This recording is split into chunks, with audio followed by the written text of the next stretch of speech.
नमस्कार, आप देख रहे हैं न्यूज 18 राजस्थान। आपके साथ मैं हूं अभिषेक। बुलेटिन में बात करेंगे लव जिहाद की, जिस पर प्रदेश में सियासी घमासान मचा है। कांग्रेस और बीजेपी आमने सामने है। साथ ही बताएंगे आपको एक ऐसे रथ के बारे में जिस पर सवार होकर किसानों की सारी समस्याएं खत्म हो जाएंगी। इसके साथ ही आपको दिखाएंगे कहां कहां भ्रष्टाचारियों पर शिकंजा कसा गया। तो साथ ही क्रिकेट की भी बात होगी, जिसको लेकर आज आरसीए की अहम बैठक हुई। इन सभी खबरों पर विस्तार से बात करेंगे। बने रहिए हमारे साथ, देखते रहिए न्यूज 18 राजस्थान। मरुधरा में लव जिहाद के मुद्दे पर सियासी घमासान शुरू हो गया है।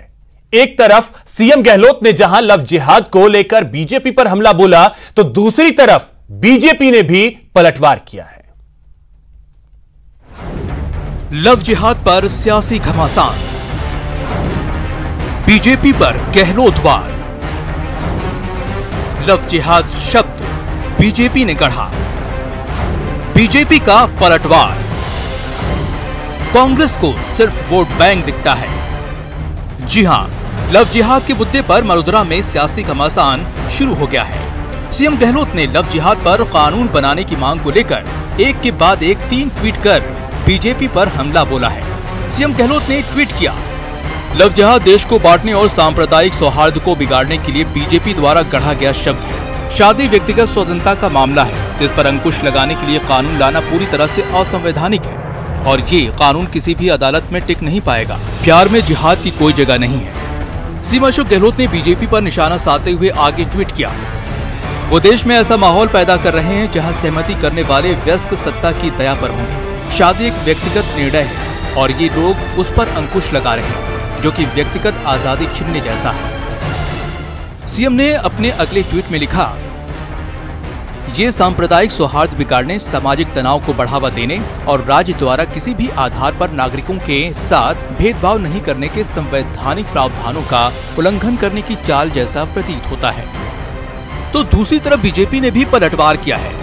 केंद्रीय मंत्री गजेंद्र सिंह शेखावत ने सीएम के ट्वीट पर सवाल करते हुए लिखा है, प्रिय अशोक गहलोत जी, क्या हजारों युवतियों के साथ प्रेम और विवाह के नाम पर नाम और धर्म बदलकर हो रहे धोखे को लव जिहाद नहीं कहेंगे? शादी अगर व्यक्तिगत स्वतंत्रता का मामला है तो फिर महिलाएं अपने मायके का नाम या धर्म रखने के लिए स्वतंत्र क्यों नहीं? तो वहीं प्रदेश बीजेपी अध्यक्ष सतीश पूनिया ने सीएम गहलोत के ट्वीट पर पलटवार करते हुए कहा है कि कांग्रेस को सिर्फ वोट बैंक दिखता है। श्री अशोक गहलोत जी का लव जिहाद पर आज का बयान उनकी वोट बैंक की ओछी मानसिकता को दर्शाता है। कांग्रेस की देश भर में हो रही दुर्दशा से वो इतना विचलित हो जाएंगे, ये विश्वास नहीं होता। सब जानते हैं कि सनातन भारत की परंपरा में विवाह एक धार्मिक और सामाजिक मान्यता प्राप्त संस्कार है। ये केवल व्यक्ति की स्वतंत्रता तक सीमित नहीं है और इसलिए मुझे लगता है कि जिस तरीके से उन्होंने भारतीय जनता पार्टी पर आरोप लगाया है, ये बेबुनियाद है। आखिर लव जिहाद के मुद्दे पर प्रदेश में सियासी घमासान क्यों शुरू हो गया है? दरअसल लव जिहाद को लेकर बीजेपी शासित राज्यों ने सख्त रुख अपनाना शुरू कर दिया है। उत्तर प्रदेश, मध्य प्रदेश, कर्नाटक समेत कई राज्य सरकारों ने लव जिहाद के खिलाफ कानून बनाने का ऐलान किया है। जिन राज्यों में बीजेपी की सत्ता नहीं है, वहाँ पर वो सरकारों से लव जिहाद पर कानून बनाने की मांग कर रहे हैं। इसी को लेकर सीएम ने बीजेपी पर हमला बोला और सियासी घमासान शुरू हो गया है। Bureau report, news 18 Rajasthan. अब बात कोरोना को लेकर सीएम गहलोत के वीसी की। कोरोना को लेकर एक्शन में मुख्यमंत्री अशोक गहलोत नजर आए। निजी अस्पताल के प्रतिनिधियों के साथ उन्होंने संवाद किया है। वीसी में मुख्यमंत्री अशोक गहलोत ने कहा कि जीवन रक्षा को सर्वोपरि रखें, सेवा भाव के साथ इलाज हो। सीएम ने बेड्स बढ़ाने के भी निर्देश दे दिए हैं। कोरोना को हल्के में न लें, गांव में भी हेल्थ प्रोटोकॉल की पूरी तरीके से पालना हो, इसको लेकर के भी मुख्यमंत्री ने निर्देशित किया है।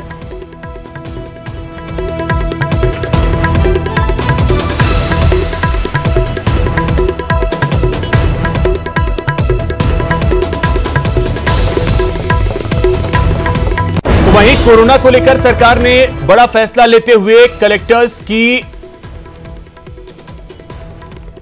कलेक्टर्स को पावर भी दिया है, उनके पावर को बढ़ाया गया है।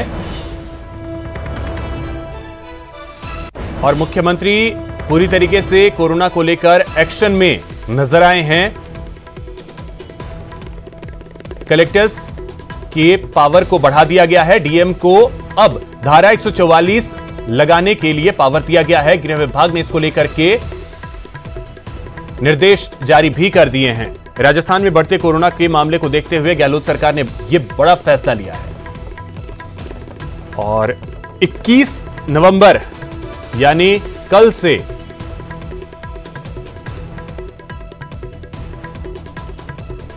तो इसी खबर पे अधिक जानकारी के साथ हमारे सहयोगी गोवर्धन चौधरी जुड़ गए हैं। गोवर्धन, अगर कोरोना के मामलों को देखें तो लगातार ये मामले जो हैं वो बढ़ते ही जा रहे हैं। अब ऐसे में और ज्यादा सतर्क होने को लेकर ही मुख्यमंत्री ने निर्देशित कर दिया है।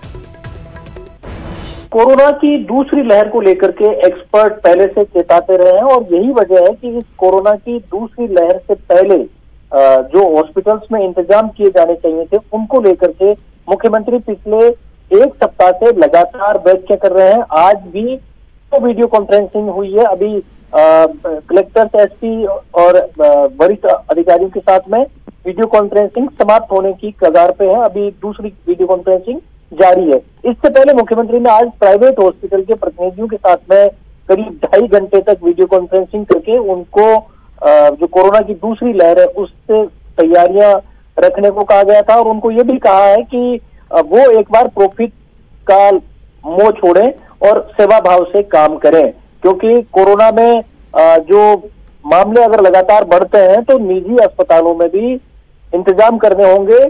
सरकार के अकेले बस की बात ये नहीं रहेगी। जो रिसोर्सेज हैं वो प्राइवेट हॉस्पिटल्स के भी काम में लेने होंगे। इसलिए प्राइवेट हॉस्पिटल्स को कहा गया है कि वो करीब 40% के आसपास के जो बेड्स है वो कोरोना पेशेंट्स के लिए रखें, ताकि अगर मरीजों की संख्या बढ़ती है तो स्टेट में अचानक बाहर न पड़े, मरीज कोई बिना इलाज के न रहे, क्योंकि जो सरकारी कैपेसिटी है वो उसकी एक अपनी लिमिट है। तो प्राइवेट हॉस्पिटल्स की भी मदद ली जा सकती है और बिल्कुल जरूरत अगर पड़ती है तो सभी की मदद ली जाएगी। साथ ही गोवर्धन, कलेक्टर्स को भी एक्स्ट्रा पावर भी दिए गए हैं और खास करके धारा 144 को लेकर के। अनलॉक के बाद में इसकी डेडलाइन खत्म हो गई थी। पहले जब लॉकडाउन लगा था मार्च में, उस वक्त सारे डीएम को, मतलब जो कलेक्टर्स हैं, उनको ये अधिकार दिए गए थे कि वो अपने अपने क्षेत्रों में धारा 144 लगा सकते हैं। अब वो उसकी जो अवधि खत्म हो गई थी, अब वापस उनको पावर दिए गए हैं दिसंबर तक कि वो अपने इलाके में जहां चाहे वहां परिस्थितियों को ध्यान में रखते हुए वो धारा 144 लगा सकते हैं। बहुत शुक्रिया गोवर्धन आपका तमाम जानकारी के लिए। चलिए अब एक नजर डालते हैं मरुधरा में कोरोना के ग्राफ पर। पिछले 24 घंटे में 2762 नए केस सामने आए और 14 लोगों की मौत हुई है, जिसके बाद पूरे प्रदेश में संक्रमितों का जो आंकड़ा है वो 2,37,000 को पार कर गया है। तो बेलगाम रफ्तार कोरोना की प्रदेश में 24 घंटे में 2762 मामले सामने आए हैं और 14 लोगों की मौत हुई है। सचिन हमारे सहयोगी अधिक जानकारी के साथ जुड़ गए। सचिन, अब जो आंकड़े आ रहे हैं ऐसा लग रहा है कि रफ्तार जो कोरोना की है वो पूरी तरीके से बेलगाम होती जा रही है। बिल्कुल अभिषेक, देखिए इसमें दो चीजें हैं, क्योंकि जिस तरह से मुख्यमंत्री अशोक गहलोत ने भी हाल ही में एक समीक्षा बैठक ली थी जिसमें उन्होंने ये निर्देश दिए थे कि दीपावली के जो अवसर पर जिस तरह से लोगों की आवाजाही बढ़ी है और खास करके जिस तरह से लगातार लोगों से ये अपील की जा रही थी कि वे भीड़ में ना जाएं, लेकिन कहीं ना कहीं ऐसा था कि इस त्योहार के दौरान लोग जो थे वो जो नियम है कोविड के कि लोग जो है डिस्टेंस मेंटेन करें, मास्क लगाएं, सैनिटाइजर का जो है उपयोग करें, लेकिन वो कहीं ना कहीं उसकी धज्जियां उड़ती हुई दिख रही थी। तो ये जो रिजल्ट अब सामने आ रहे हैं, जो आंकड़े सामने आ रहे हैं, वो आने ही थे, ऐसा खुद सरकार भी मान रही थी, क्योंकि खुद मुख्यमंत्री ने भी कही थी ये बात और खुद चिकित्सा मंत्री भी कह चुके थे कि 15 दिसंबर से पहले जो है एक दूसरे पीक जो है वो राजस्थान में शुरू होगा और ये उसी का जो है हम देख सकते हैं वही बात जो है सत्य होती हुई दिखाई दे रही है। जहां तक अगर हम बात करें पूरे प्रदेश में अगर आंकड़ों की, तो उसमें 5-6 जिले ही ऐसे हैं जिनमें सबसे ज्यादा केसेस बढ़ रहे हैं। उसमें खास करके जैसे हम जयपुर की बात करें तो अब पिछले 2-3 दिनों से जिस तरह से लगातार 500 से ज्यादा का फिगर जो है लगातार बना हुआ है, आज भी 514 केस आए, कल 519 थे और उससे 2 दिन पहले 538 केसेज आए थे। इसी तरह से जोधपुर की अगर हम बात कर ले सरकारी आंकड़ों के हिसाब से, वहां आज 419 केसेज आए हैं, अजमेर में 211 हैं, अलवर में 199, कोटा में 175 और उदयपुर में 145। यानी ये वो जिले हैं, 5-6 जिले जहां पे सबसे ज्यादा कोरोना के केसेज आ रहे हैं। इसके अलावा जो अन्य जिले हैं उनमें केवल 2 फिगर में ही केसेज, और कुछ जिले तो ऐसे हैं जिनमें सिंगल फिगर में भी केसेज हैं। तो ऐसा लगता है कि एक तो जहां मौसम परिवर्तन हुआ, जिस तरह से सर्दी का आगमन तो हुआ, इसी में और ज्यादा थोड़ा सा संभलने की जरूरत है, क्योंकि संभलेंगे नहीं तो स्थिति और भी बिगड़ सकती है। बहुत शुक्रिया सचिन आपका तमाम जानकारी के लिए।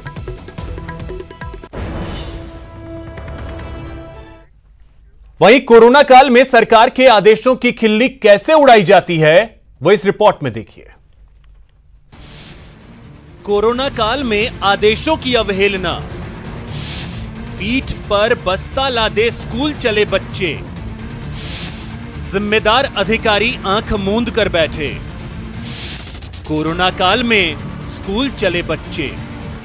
कौन सी स्कूल में आ रहे हो? ये आरएस में सेंट पेरेंट्स। सुना आपने बच्चों ने क्या कहा? पहले स्कूल का नाम लिया, फिर कहा स्कूल जा रहे हैं। जी हां, कोरोना काल में जहां प्रदेश के सभी शिक्षण संस्थान बंद हैं, वहीं भरतपुर के डीग उपखंड क्षेत्र में बच्चे स्कूल जा रहे हैं। एक बार फिर सुनिए बच्चों ने क्या कहा। कौन सी स्कूल में आ रहे हो? ये आरएस में सेंट पेरेंट्स।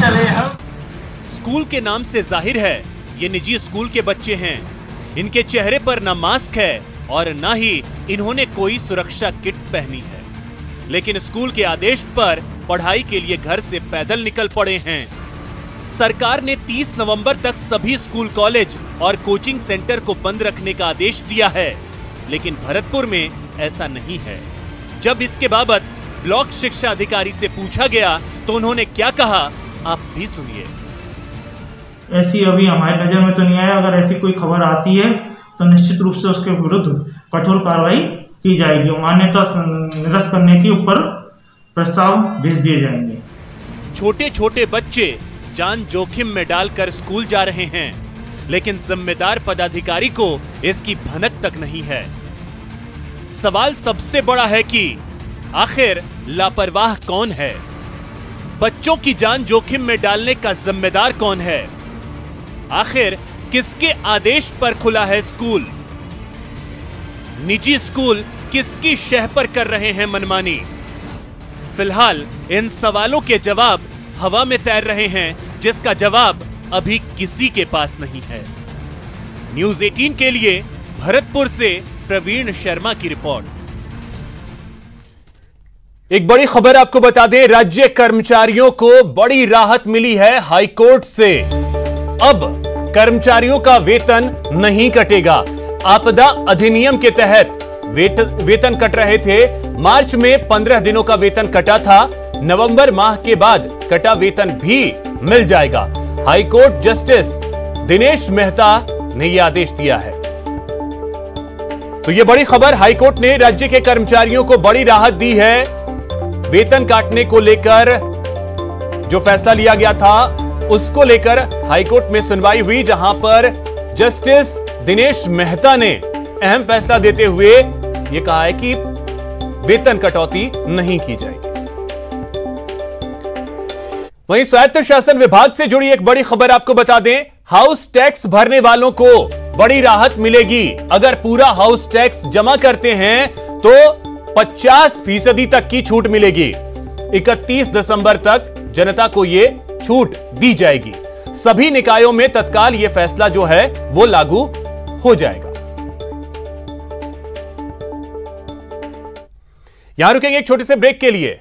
ब्रेक के बाद देखिए किसानों के घर बीमा रथ।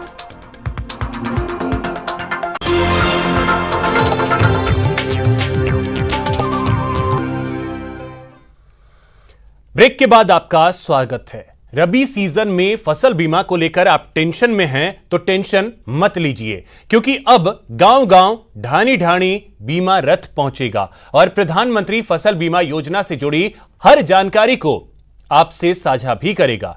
कोटा में ऐसे ही 2 रथों को रवाना किया गया। रबी फसल सीजन में स्पेशल रथ। फसल बीमा के लिए जागरूकता रथ, किसानों के घर बीमा रथ निकल पड़ा है गांव-गांव, ठाड़ी-ठाड़ी की ओर जागरूकता फैलाने, योजना का प्रचार प्रसार करने। किसानों के घर बीमा रथ।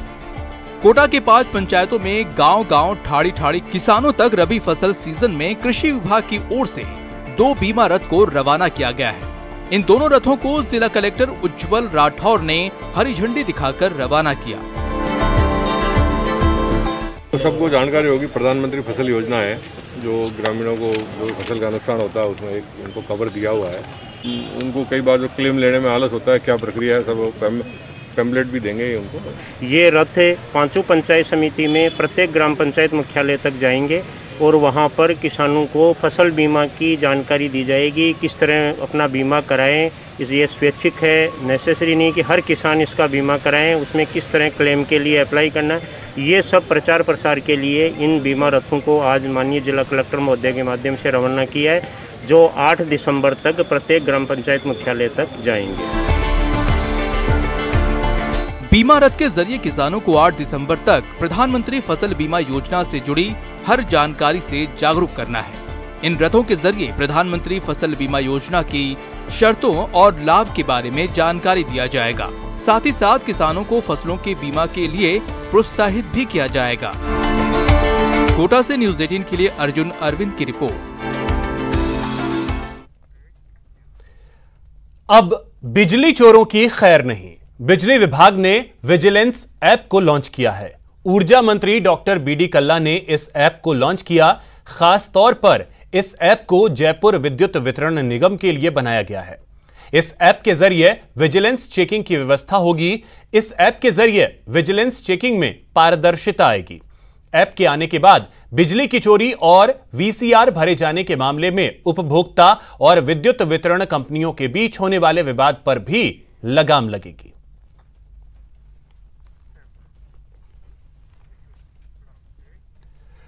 जाटों को ओबीसी की केंद्रीय सूची में आरक्षण की मांग एक बार फिर से शुरू हो गई है। इसके लिए पूर्व मंत्री विश्वेंद्र सिंह ने राज्य सरकार से केंद्रीय आयोग और केंद्र सरकार को चिट्ठी लिखने को कहा है। विश्वेंद्र सिंह ने कहा कि भरतपुर धौलपुर के जाटों को लंबे संघर्ष के बाद राज्य में तो आरक्षण मिल गया, लेकिन ओबीसी की केंद्रीय सूची में जगह अभी तक नहीं मिली है। अटल बिहारी वाजपेयी साहब ने जब ओबीसी में जाटों को इंक्लूड किया था 1999 में, जब भरतपुर और धौलपुर के जाटों को उसमें से वंचित रखा गया, जिसके लिए हमने बहुत लंबी लड़ाई लड़ी, आंदोलन किया और 3 साल पहले और हमको सफलता मिली। दोबारा सर्वे हुआ और आरक्षण भरतपुर धौलपुर के जाटों को राज्य में मिला। हमारी बहुत दिन से मांग है राज्य सरकार से, पिछली सरकार से भी और अब भी सरकार से मांग कर रहे हैं कि हम आपको आरक्षण की सिफारिश केंद्र को की जाए। प्रदेश में कानून व्यवस्था को लेकर सभी जिला के अधिकारियों के साथ अहम बैठक हुई। यह बैठक वीडियो कॉन्फ्रेंसिंग के जरिए हुई, जिसमें अजमेर के अधिकारी भी शामिल हुए। डीजीपी एमएल लाठर ने बैठक में अधिकारियों से अपने अपने जिलों में कानून व्यवस्था बनाए रखने को कहा है। साथ ही अपराध की रोकथाम को लेकर अधिकारियों से विचार विमर्श भी किया।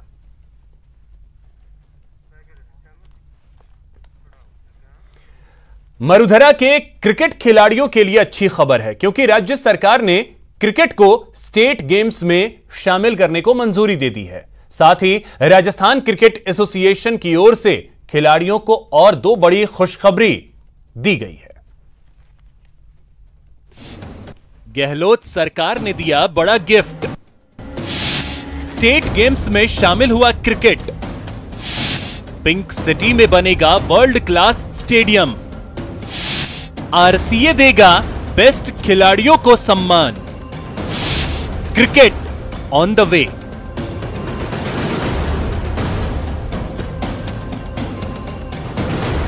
जी हां, राजस्थान क्रिकेट एसोसिएशन की एनुअल जनरल मीटिंग में फैसला हुआ है कि अब मरुधरा के प्रतिभाशाली क्रिकेट खिलाड़ी पिंक सिटी की पिच पर दौड़ते हुए रन बनाएंगे, क्योंकि राज्य सरकार ने स्टेट गेम्स में क्रिकेट को शामिल करने की मंजूरी दे दी है। मगर जो मैं विशेष बात भी आपको कहना चाहूँगा कि मुझे बताते हुए खुशी है कि स्टेट गेम्स का जो अगला आयोजन होगा, इस बार क्रिकेट शामिल नहीं था, मगर हमने राज्य सरकार से मांग की थी। मैं और तमाम एग्जीक्यूटिव मेंबर, आप सब मीडिया कर्मियों को ध्यान होगा, माननीय मुख्यमंत्री से मिले थे और उन्होंने घोषणा कर दी है कि आने वाले समय में स्टेट गेम्स के अंदर क्रिकेट को भी शामिल किया जाएगा। इतना ही नहीं, राजस्थान क्रिकेट अकेडमी अब बेस्ट परफॉर्मेंस करने वाले खिलाड़ियों को सालाना आयोजित होने वाले भव्य समारोह में सम्मानित भी करेगा। और मैं आपको अभी घोषणा करता हूं कि स्टेट अवार्ड आरसीए की तरफ से ईयरली जो बेस्ट परफॉर्मेंस होगी उसकी विभिन्न 2-3 कैटेगरीज बना के एक अच्छा अवार्ड सेरेमनी हम रखेंगे और आरसीए की तरफ से उनको फेलिसिटेशन करेंगे। आरसीए अध्यक्ष वैभव गहलोत की अध्यक्षता में हुई एनुअल जनरल मीटिंग में ये भी बताया गया कि सरकार ने नए स्टेडियम की फाइल यूडीएच मंत्रालय को भेज दी है और बहुत जल्द जयपुर में वर्ल्ड लेवल का एक स्टेडियम बनकर तैयार होगा। नए स्टेडियम की जहां तक हम बात करें, पिछली बार जब आवंटन हुआ था जो निरस्त हो गया था, मगर इस बार जो आवंटन हुआ है मुझे बताते खुशी है, उससे डबल भूमि राज्य सरकार ने 100 बीघा का हमको आवंटन के लिए परिपत्र लिख दिया गया है यूडीएच मिनिस्ट्री को, जीडीए की तरफ से प्रपोजल बना के, जो एम्पावरमेंट कमेटी की है। आरसीए की बैठक में सभी सदस्य जुटे हुए थे। इस दौरान प्रदेश में क्रिकेट खिलाड़ियों को प्रोत्साहन देने से लेकर सम्मान देने की बात पर चर्चा हुई और आने वाले दिनों में आईपीएल सहित सभी मैच में मरुधरा के खिलाड़ी बेहतर परफॉर्म करें, इस पर भी विचार किया गया। न्यूज़ 18 राजस्थान के लिए जयपुर से महेश दाधीच की रिपोर्ट। यहां रुकेंगे एक छोटे से ब्रेक के लिए।